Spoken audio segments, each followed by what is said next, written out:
Thank you for joining me on this tutorial today.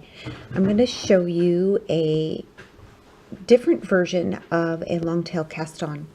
Longtail cast on is probably one of the most common, most popular cast ons, and the difficulty is in just figuring out how much of a tail you need to cast on a certain number of stitches. One of the common methods is to give yourself a tail and then wrap around your knitting needle the number of times that you need stitches, and then give yourself another grace, and then hopefully this is going to be enough to do your cast on. But a lot of times we end up, even with tricks like that, we end up with too short of a tail or maybe way too much of a tail, and it can be kind of frustrating. And so for that reason, I have for a long time avoided using it on a regular basis until I discovered this technique. And I'm going to show it to you in two colors, but if you wanted to use just both ends of one skein of yarn, you do it exactly the same way. But I'll use these two colors today because the contrast will really help you quite a bit. We're going to use this red yarn right here, to be honest with you, is some very ancient acrylic yarn. It's probably older than I am. And this is also just some acrylic yarn. But these are really great for doing these tutorials because you can really see the contrast of colors and see what I'm doing. So what you would do is you're going to take both ends of your yarn together, whether you're using two different yarns or whether you're using both ends of the same yarn. Give yourself your tail and make your slip knot. I usually like to make the slip knot so that the slide is happening from the tail end and not the working end, and I'll show you why when we come back the other way. And just like your regular longtail cast on, you're going to use this setup.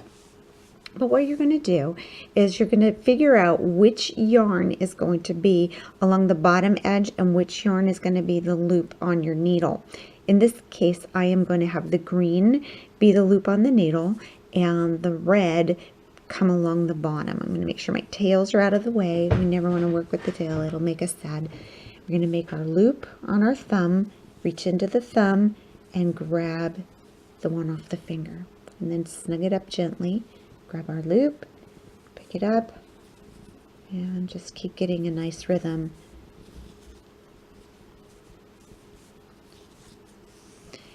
And then keeping a nice even tension. 6, 7, 8,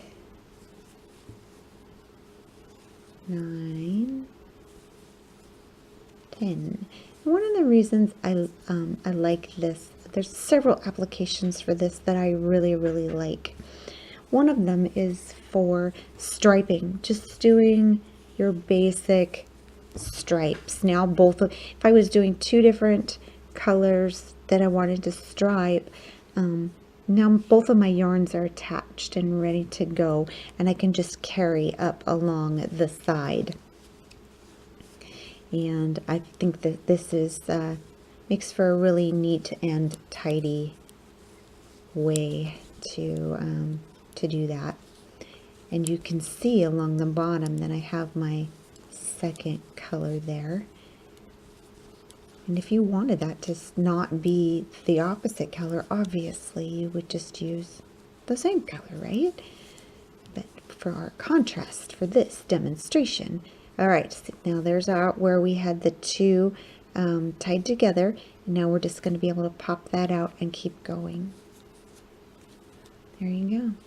And I also like this method if I'm working with maybe multiple skeins of maybe a hand-dyed yarn, and because you can basically stripe two skeins of a hand-dyed yarn together, and it helps to even out the inherent differences from one skein to another, because even if they're from the same dye lot, your hand dyeds are still going to have some variant in their coloring, and that's going to even that right out.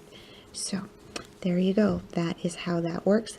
And you can see it gives us a nice twist right here with your color, and adds and you always end up with just the right amount of yarn. So give that one a try and let me know what you think. Hope you join us on Facebook and Instagram, and don't forget to subscribe to this YouTube channel. Have an awesome day. Talk to you soon.